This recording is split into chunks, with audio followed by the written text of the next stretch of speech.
Hello, good morning friend, সবাই কেমন আছো? আশা করি সবাই ভালোই আছো। আর আমিও আজ সকালবেলা বেরিয়ে পড়েছি রেডি হয়ে গ্যাংটকের উদ্দেশ্যে। সকালবেলা শিলিগুড়ি জাংশন থেকে আমি গ্যাংটকের গাড়ি ধরে নিয়েছি। এবার আমি যাচ্ছি গ্যাংটকের উদ্দেশ্যে। আর আজকের ভিডিওটা শেয়ার করার একটাই কারণ যে অনেকেই জানো যে গ্যাংটক শিলিগুড়ি রাস্তায় কিছুদিন বেশ প্রবলেম ছিল যাতায়াতের জন্য। তো আজ আমি গ্যাংটক চলে এসেছি। আর রাস্তা সত্যি এখন ভীষণ ভালো, কোনো সমস্যা নেই। যারাই আসতে চাও তারা নির্দ্বিধায় চলে আসতে পারো। আর চাইলে আমার সঙ্গে যোগাযোগ করতে পারো। সবাই জানো কর্মসূত্রে আমি গ্যাংটকে থাকি, হোটেল ব্যবসার সঙ্গে যুক্ত। আর গ্যাংটকে ছোট্ট হোটেল আছে আমাদের একদম মেন মার্কেট, এমজি মার্কেট পাশেই। তো যারাই ভিজিট করতে চাও, গ্যাংটক বেড়াতে আসতে চাও, তারা আমার সঙ্গে যোগাযোগ করতে পারো।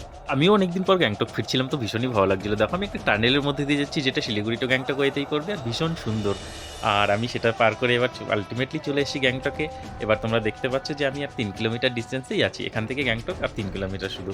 আর আমি ওখানে এসেই আমি নেমে আবার লোকাল ট্যাক্সি ধরে নিলাম হোটেলে যাওয়ার জন্য। আমি লোকাল ট্যাক্সি ধরে চলে যাব লালবাজার। আর লালবাজারে নেমে আমার হোটেল ওখান থেকে ওয়াকিং ডিস্টেন্স 2 মিনিট। লালবাজার বা এমজি মার্গ তুমি যেখানেই নামো, সেখান থেকে হোটেলে যেতে 2 মিনিটই লাগবে। ফাইনালি অনেকটা টাইম জার্নি করে এবার চলে এসেছি আমি হোটেলে। আর হোটেলে এসেই আমি রুম থেকে আর ব্যালকনি থেকে আমি ভিউটা একটু শেয়ার করে নিচ্ছি।